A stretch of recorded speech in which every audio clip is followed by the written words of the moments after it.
Praise the lord. దేవాతి దేవునికి వందనాలు. ప్రభువు నామం పేరట ఈ సర్వోన్నతిని కృప అనే కార్యక్రమాన్ని వీక్షిస్తూ ప్రతిరోజు వాక్యాలు ఆలకిస్తున్నటువంటి మీ అందరికీ కూడా నా హృదయపూర్వక వందనాలు, శుభాలు తెలియజేస్తున్నాను. ఈ రోజు కొరకు ఏర్పాటు చేయబడినటువంటి దేవుని వాగ్దానం యోబు గ్రంథము 42వ అధ్యాయము 12వ వచనము. యెహోవా యోబును మొదట ఆశీర్వదించిన దానికంటే మరీ అధికముగా ఆశీర్వదించెను. దేవుని నామానికే మహిమ కలుగునుగాక. ఈ ఉదయకాలము ఈ వాగ్దానాన్ని వింటున్నటువంటి మీ జీవితంలో గొప్ప కార్యాలు నా ప్రభు అనుగ్రహింప చేయునుగాక. ఈరోజు నీ జీవితంలో అధికమైనటువంటి ఆశీర్వాదాన్ని దేవుడు నీకు ఇవ్వబోతూ ఉన్నారు. యోబు గారి జీవితాన్ని ఒకసారి మనం పరిశీలిస్తే చాలామందికి వచ్చేటువంటి ఆలోచన ఏమిటంటే, ఇక యోబు పరిస్థితి అయిపోయింది, యోబు జీవితంలో అన్నీ కోల్పోయాడు, అన్నీ నష్టపోయాడు, ఇక యోబు జీవితం అయిపోయిందని అనుకుంటూ ఉంటాం. అయితే దేవుడు అద్భుతమైనటువంటి రీతిలో అయిపోయింది అన్నటువంటి జీవితాన్ని తిరిగి మరలా ఆశీర్వదించడం మనం చూస్తూ ఉన్నాం. ఈరోజు అదే వాగ్దానాన్ని నీ జీవితంలో కూడా దేవుడు నీకు ఇస్తూ ఉన్నాడు.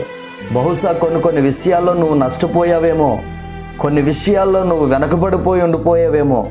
నా జీవితం అయిపోయింది, ఇక నా జీవితంలో సంతోషకరమైనటువంటి దినాలు లేవనుకుంటున్నావేమో, నేను ఒంటరి వాడిని అనుకుంటూ ఉన్నావేమో, ఎవరికి చెప్పుకోలేక కుమిలిపోయి ఏడుస్తున్నావేమో, నన్నెవ్వరూ పట్టించుకునేవారు లేరని నువ్వు బాధపడుతూ ఉన్నావేమో.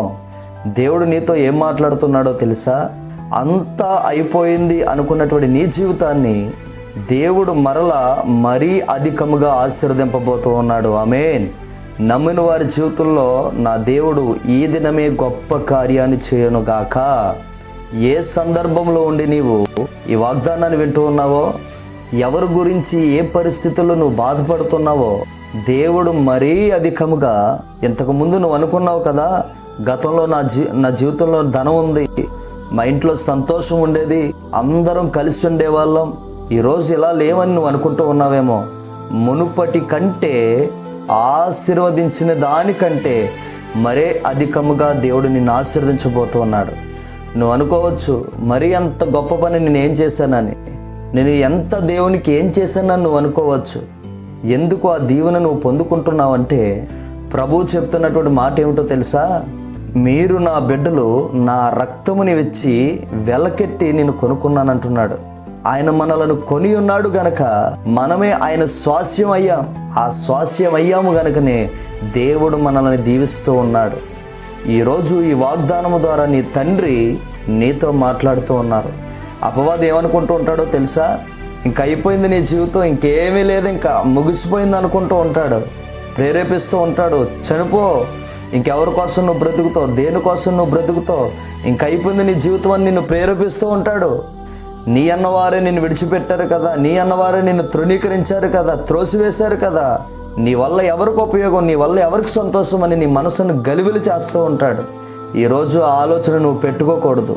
యోబు జీవితాన్ని జ్ఞాపకం చేసుకొని, అంత అయిపోయింది అనుకున్నటువంటి యోబు జీవితాన్ని మరలా కట్టి ఆశీర్వదించినట్లుగానే నీ జీవితాన్ని కూడా నా ప్రభు మరలా పునర్నిర్మించి గొప్ప కార్యాలు నీ జీవితంలో చేయబోతున్నాడు. ఆయన పోయిన వాటికంటే మరలా 10 మంది పిల్లలను ఇచ్చి గొప్పగా ఆశీర్వదించిన దేవుడు ఉన్నాడు కదా.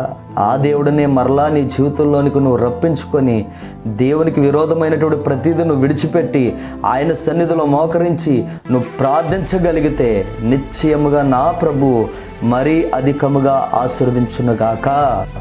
ప్రతి వాటిలో కూడా, ఇదే కాదు, నీకు కలిగిన ప్రతి వాటిలో కూడా రెండింతలుగా నా ప్రభు ఆశీర్వదించబోతున్నాడు. దేవుడు యోబుకు దయచేశాడు. 4 తరాలుగా యోబు జీవితాన్ని అద్భుతానికి కలగజేశాడు. ఈరోజు నీ జీవితంలో కూడా నువ్వు అనుకోవచ్చు, నా బిడ్డలు దూరం అయిపోయారు, నా బంధువులు దూరం అయిపోయారు, నా అన్న వాళ్ళే నన్ను త్రోసివేశారు అనుకుంటున్నావేమో. నా జీవితం ఏమితే, నేను ఒక్కదాన్నే బ్రతకాలి, నేనే బ్రతకాలని అనుకుంటూ ఉన్నావేమో. నువ్వు కళ్ళు మూసుకొని ప్రార్థన చేయగలిగితే నీ కుడి ప్రక్కన నా ప్రభువు నిన్ను ప్రత్యక్షమై నిన్ను బలపరచబోతున్నాడు నా యేసయ్య. ఈ దినము మొదలుకొని నూతనమైనటువంటి కార్యాలు యేసు నామమున నా ప్రభువు నీకు అనుగ్రహింప చేయనుగాక. ఆమేన్. ప్రార్థన. కృపా సత్య సంపూర్ణుడా, దయగలిగిన మా తండ్రి, నీకు స్తోత్రాలు. ఈ దినాన మా కొరకు ఏర్పాటు చేయబడినటువంటి ఈ గొప్ప వాగ్దానాన్ని బట్టి మేము ప్రార్థిస్తున్నాం. ఈ వాగ్దానాన్ని వింటూ ఆలకిస్తున్న ప్రతి ఒక్కరి జీవితంలో గొప్ప కార్యాలు మీరు దయచేయమని నజరేయుడైనటువంటి యేసుక్రీస్తు నామమున అడిగి పొందుకొనుచున్నాము నా తండ్రి. ఆమేన్. Praise the lord.